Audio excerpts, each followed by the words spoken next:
Olá, bem-vindo, bem-vinda ao Ponto 3. A arte sacra e a arquitetura estão ligadas, pois são duas formas de integrar a arte e a fé, proporcionando uma comunicação e uma experiência espiritual. Esses elementos desempenham um papel fundamental na igreja, pois servem como reflexos culturais, expressando a história da igreja e auxiliando na mística da celebração dos sacramentos e dos dogmas cristãos. É algo comum para nós cristãos nos encantarmos ao entrar em uma igreja, seja por sua pintura, por sua arquitetura. Esse conjunto que está presente nesse espaço forma uma beleza que nos leva a exaltar o sagrado.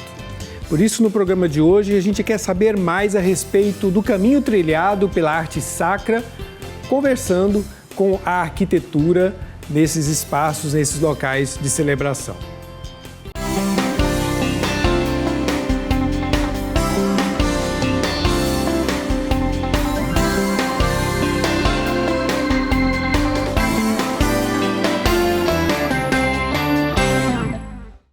A junção dos elementos que envolvem a arquitetura e a arte sacra compõe esse ambiente que reflete a divindade e a beleza cristã.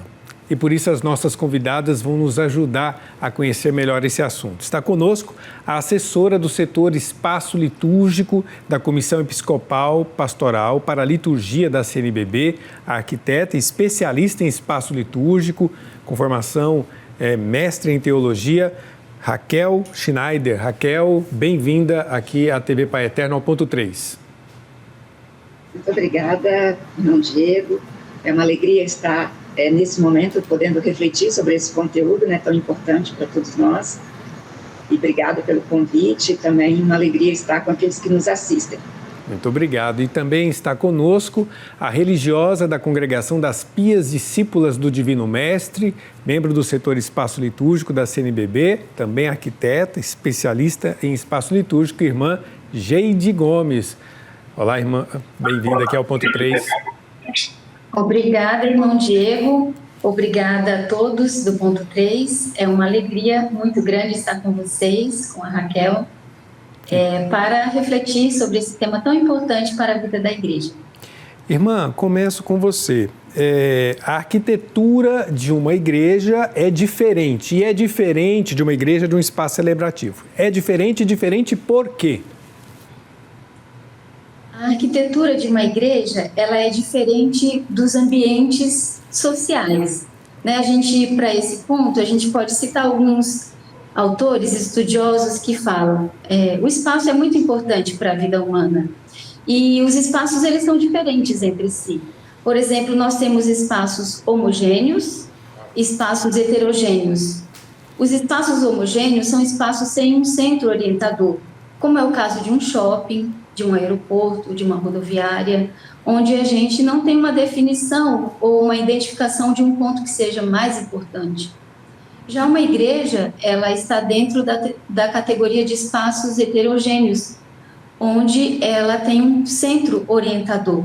E esse centro orientador está relacionado com o seu conteúdo simbólico, que no caso da fé cristã, é a fé em Jesus Cristo, na sua Páscoa. E a igreja, por esse motivo, é diferente de um shopping, é diferente de uma rodoviária. Ela tem um conteúdo simbólico que norteia o seu ambiente. Agora, Raquel, apesar de serem todas as igrejas parte da mesma igreja, todos os templos parte da mesma igreja, as igrejas não são iguais. E por que elas não são todas iguais? Bom, primeiro porque nós estamos nos referindo ao espaço e à construção de um espaço que uma comunidade, que um povo utiliza. Então, esse espaço também é determinado, além de ser moldado pela liturgia, pela ação que essa assembleia celebra, o modo como ela celebra a sua fé, esse espaço também traz características da região, da cultura, daqueles elementos que são próprios daquela localidade e daquele povo. E nesse sentido, nós temos elementos que são comuns a todos esses espaços e temos aquelas características que são próprias de cada região, de cada povo. E aí, Raquel, eu faço essa pergunta porque muitas vezes é muito bonito isso que existe naquele país, naquela realidade, vamos trazer para cá. Às vezes esse esforço de copiar, não vou dizer nem de inspirar, mas de copiar, não dá muito certo por essa falta de identidade, né, Raquel? As pessoas não se veem naquele espaço para poder celebrar a fé, né?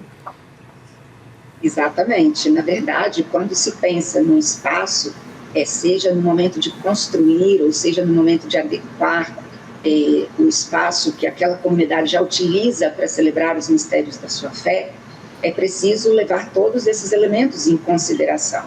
A liturgia que celebramos é uma liturgia de toda a igreja, né, no sentido mais amplo. Temos uma única liturgia? Não, mas temos elementos comuns, temos elementos que são fixos, temos elementos que estão sempre presentes. Esses elementos marcam essa comunhão da igreja, marcam essa comunhão da fé. Agora, no que diz respeito ao espaço, é necessário essas adequações. Adequação ao tempo, né, ao momento histórico, adequação à realidade local. Podemos falar dessas diferenças no sentido mais amplo de países, mas mesmo na nossa realidade brasileira, nós também podemos perceber algumas diferenças pela extensão do nosso país, pela diversidade cultural. Também podemos fazer relação com os materiais que são mais próprios de determinada região ou que são mais próprios de outra região. Então, tudo isso vai interferir, né, naquele modo como a comunidade, junto com os profissionais, junto com o pároco, acompanhado pelo bispo, vai trabalhar a construção ou a adequação litúrgica desse espaço. Agora, irmã Geide, eu acho muito bonita as igrejas do barroco mineiro, as igrejas que têm uma arquitetura mais rebuscada, ou eu acho muito bonita aquelas igrejas que têm uma arquitetura mais, entre aspas, simples, mais limpa. Mas eu posso entender, então, que a arquitetura também é reflexo da modernidade dos tempos, do caminhar da história? Sim. A arquitetura ela está intimamente ligada à dimensão litúrgica. Então, a arquitetura de uma igreja ela está para a liturgia que a igreja celebra. Desse modo, podemos considerar que cada tempo, com a realidade litúrgica, cultural do seu tempo, reflete, né, a arquitetura desse tempo vai refletir esse conteúdo que é celebrado. Por esse motivo, o Concílio Ecumênico Vaticano II, na Sacrosanto Concílio, falou assim, que a Igreja nunca determinou um estilo como próprio seu, mas ela, ao longo do tempo, ela utilizou dos estilos para edificar, para configurar os espaços onde ela celebra. Então, o barroco, o gótico, o românico ou os estilos mais contemporâneos, eles devem estar ligados à liturgia. A liturgia é o centro orientador, na verdade. E esses elementos, eles vão circular em volta do conteúdo litúrgico. Por esse motivo, os estilos são diferentes ao longo dos séculos. Muito bem, então, sabendo disso, dessa introdução, que foi a ideia dessas perguntas, era nos introduzir no assunto. Então, vamos lá. Quais são, Raquel, os elementos essenciais, fundamentais desse espaço litúrgico? Até pensando nas comunidades, na pessoa que vai participar da celebração e talvez não tenha conhecimento e que percebe diferenças desse ou daquele templo. Quais são os elementos fundamentais do espaço litúrgico? Se nós, por exemplo, pudermos falar a partir do próprio estudo, né, que o setor espaço litúrgico desenvolveu, tanto o número 106, que fala sobre as orientações para projeto e construção, quanto o 113, que vai tratar da adequação de espaços litúrgicos existentes, nós vamos ver que a própria estrutura do documento do estudo, para orientar os projetos e orientar as adequações litúrgicas, parte do rito celebrado. né? Então, aquilo que a irmã Geide falava um pouco anteriormente, quem molda esse espaço, quem plasma esse espaço, é a liturgia que essa Assembleia Corpo de Cristo celebra dentro desse lugar que é organizado, que é orientado a partir de um centro. Então, seguindo a própria estrutura do rito, nós temos aqueles espaços que são os espaços de acolhida, de recepção, de ingresso, né? Então, temos ali o adro, os elementos que vão identificar também na volumetria da igreja que essa construção ela tem uma identidade própria dentro do espaço urbano, que vai caracterizá-la como igreja e que vai refletir para toda essa comunidade local a sua natureza, a sua dignidade, a sua identidade própria. Depois, dentro desse contexto do adro, nós temos a porta, e aqui a porta é um elemento de grande significado, porque a porta é Cristo. Então, nós podemos dizer que esse símbolo, que é a porta da igreja, ele marca, essa porta, né, marca de forma simbólica esse ingresso que nós fazemos pelo sacramento do batismo na realidade da vida da igreja, da vida cristã. Então, a porta tem esse símbolo expressivo e, por isso, por mais simples que ela seja, o material que ela é utilizada, a forma, os elementos, querem mostrar esse significado, esse símbolo, ou essa simbologia que ela expressa. Nesse sentido, também é mais adequado que a fonte batismal, né, ou a pia batismal, dependendo da realidade daquela comunidade, daquela paróquia, esteja próxima à porta, justamente por ser dali desse sacramento, né, que se realiza a iniciação à vida cristã, enquanto primeiro sacramento da iniciação à vida cristã. Então, esse lugar do batismo, com tudo aquilo que envolve, né, a organização desse espaço. Continuando, na própria sequência do rito, nós tendo entrado e tendo iniciado com os ritos de ingresso essa ação litúrgica, nós passamos a um segundo momento, sempre num movimento de continuidade, um caminho, um percurso que marca a própria vida, né, de cada um de nós e a vida da comunidade, a vida da igreja. Nós escutamos a palavra, né, que nós chamamos a liturgia da palavra.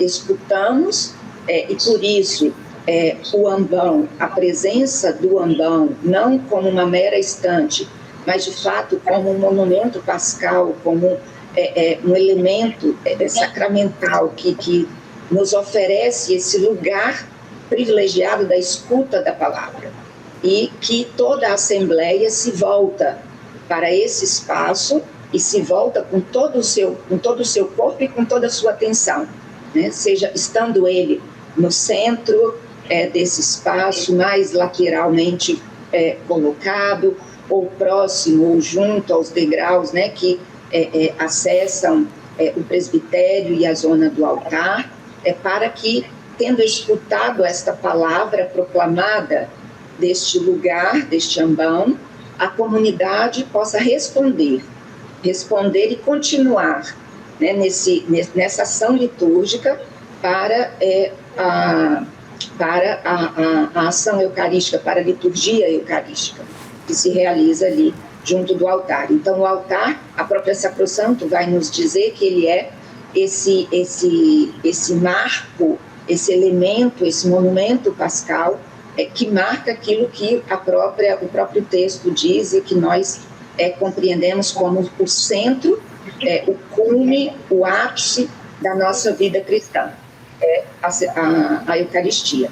Então, essas passagens que vão sendo feitas no espaço também são derivadas, né, são decorrentes da própria ação litúrgica, como também a nossa própria vida é estruturada em passagens, né? Então, toda essa linguagem que marca a organização do espaço, ela é simbólica.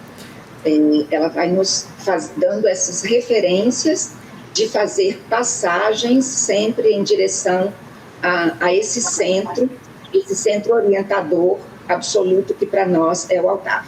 Gente, não sei se você ouviu com atenção a explicação da Raquel. À medida que ela ia falando, eu ia entrando na igreja e ia rezando tudo aquilo, porque os elementos estão ali e é a nossa vida, né? É a nossa caminhada de fé. Então é muito importante que, depois, se você puder ver de novo esse programa, vai estar no YouTube, ouvir essa explicação dela, e você imagina a sua própria comunidade e vai percebendo ali a presença desses elementos, desde a entrada, desde a porta até o altar, e vai percebendo ali a nossa caminhada de fé. Muito obrigado, viu, Raquel, por me ajudar a essa contemplação. Agora, a irmã Geide Gomes, eu vou pedir um complemento no sentido, porque as pessoas muitas vezes não percebem essas coisas, mas são mais sensíveis na sua piedade popular. Então, nesse espaço litúrgico, onde a piedade popular, os seus santos de devoção, onde eles ficam? A piedade popular, é necessário completar, né, ou acrescentar, ela é importante e ela é muito valorizada na igreja. Dentro do espaço litúrgico, nós podemos identificar os lugares que são mais apropriados, que estão relacionados à comunidade, como, por exemplo, a imagem do padroeiro, a imagem de Nossa Senhora, a imagem dos santos. Eles têm um lugar que são apropriados quando estão próximos da comunidade, pois é esse o lugar que eles ocupam também na vida da igreja. Eles devem estar próximos sempre das pessoas. Por esse motivo, nós identificamos alguns lugares como sendo mais apropriados ou adequados, né? Então, a gente pode utilizar as laterais, né, da região do presbitério, as laterais da igreja. Se tem dentro da igreja algum nicho, alguma parte que se tenha um certo recuo, também é apropriado colocar. Mas o que é importante recordar é que é necessário que a comunidade possa acessar essa imagem, possa se aproximar, possa fazer seu momento de devoção. Por esse motivo, a arquitetura ela pode ajudar, proporcionando isso.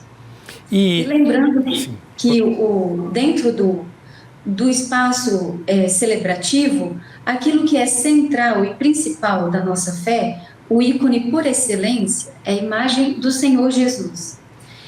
Associado ao Senhor Jesus, essas imagens são Nossa Senhora, os santos que viveram sua fé com autenticidade e são para a igreja um testemunho de fé e de seguimento ao Senhor. Por isso, eles estão associados a essa imagem principal, que é de Cristo, e que deve ocupar, por esse motivo, o lugar de preferência, o lugar de excelência, né? Então, aquilo que deve ser visto com maior visibilidade e destaque é a figura do Cristo. Muito importante. O Cristo é o centro da nossa fé. Agora, Raquel, você atua aí como assessora do setor de espaço litúrgico da Comissão Episcopal para a Liturgia da CNBB. As nossas igrejas não são construídas, ou não poderiam, pelo menos, ser construídas ao gosto de quem constrói, né? Pode atender aquilo que a comunidade necessita na sua oração para poder celebrar a sua fé. Agora, como é que essas orientações chegam das dioceses para as paróquias, para as comunidades, para que as obras possam atender o seu propósito, que é ajudar as comunidades a viverem a fé?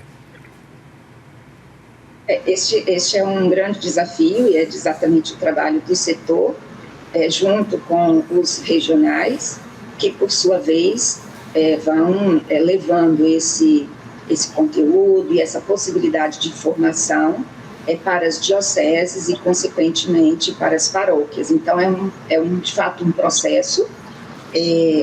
Esses dois estudos, né, que eu fazia referência inicialmente, o 106 e o 113, eles ajudam porque eles trazem essas orientações.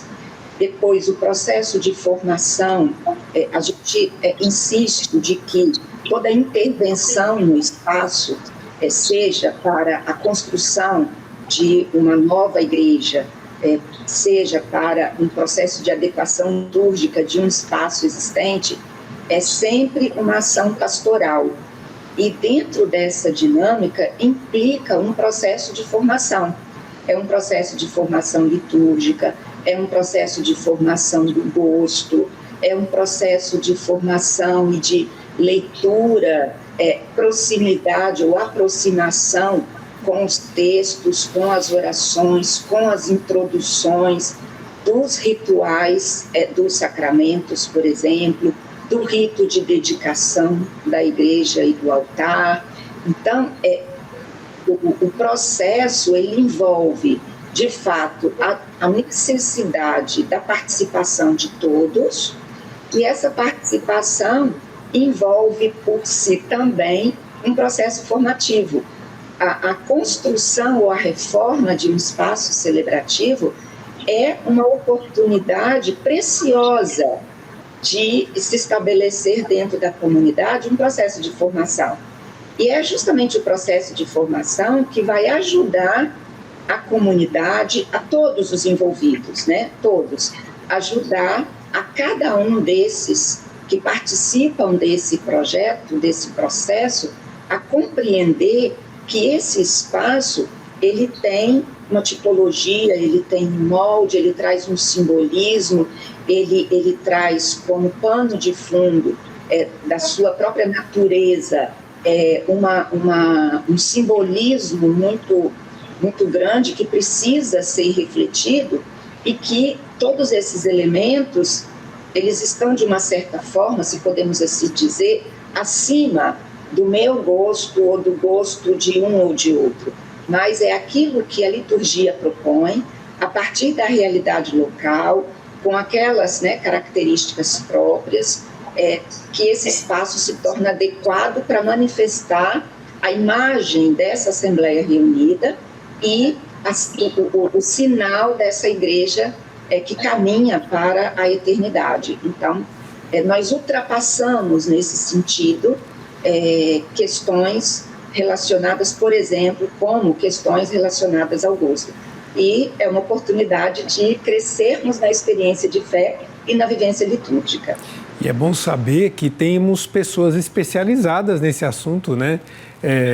Além de toda a riqueza dos documentos da igreja, existem pessoas que estudam arquitetura, e arquitetura nessa realidade específica do espaço litúrgico, e que oferecem seus serviços para as comunidades. Aqui nós temos duas mulheres que estão nos ensinando muito a respeito disso, e é muito importante que a gente possa confiar nessas orientações para que possamos bem celebrar. Agora, irmã Geide Gomes, muitas vezes, talvez alguém possa falar assim, mas é muito caro esse projeto, vai custar muito, vai demorar muito para ficar pronto.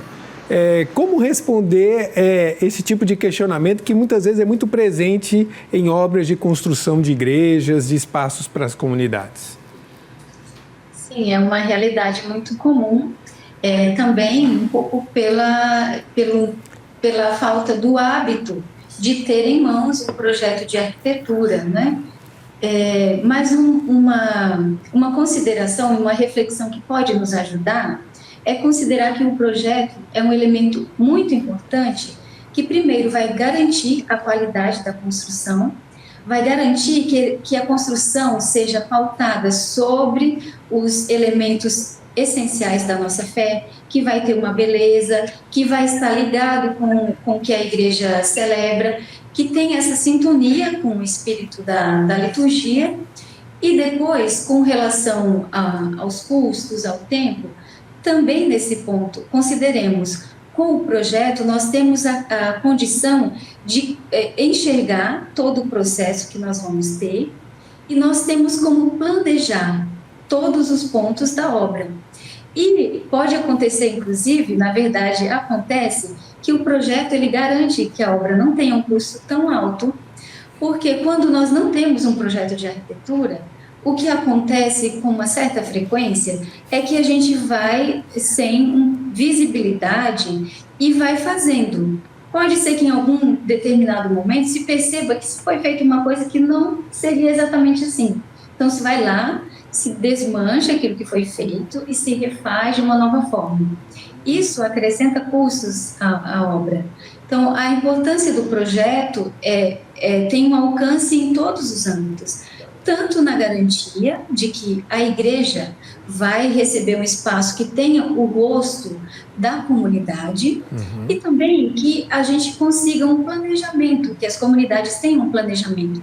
Com o projeto em mãos, ela vai ter um planejamento das etapas que vem pela frente, dos custos que vem pela frente e daquilo que ela vai receber no final, que após a igreja concluída, ela consegue ter essa visibilidade.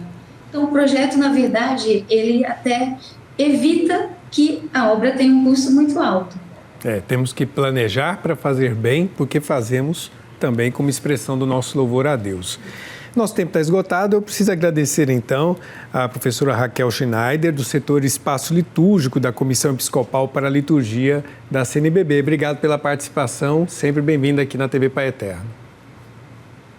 Muito obrigada, foi realmente uma alegria, é um conteúdo que de fato nós não temos a menor intenção, né, de esgotar e nem mesmo de aprofundar tanto, mas fica também o convite, né, para que você que nos assiste, contando aí com a ajuda e dessa divulgação da TV Pai Eterno, deste programa, né, com o irmão Diego, de ir nas nossas redes do setor.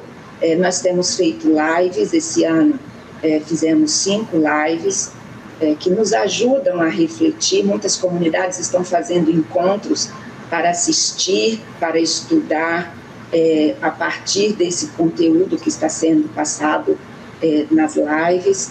Então, fique atento também, participe, se envolva conosco, e o setor Espaço Litúrgico está à disposição também. Muito obrigada, é uma grande alegria estar aqui.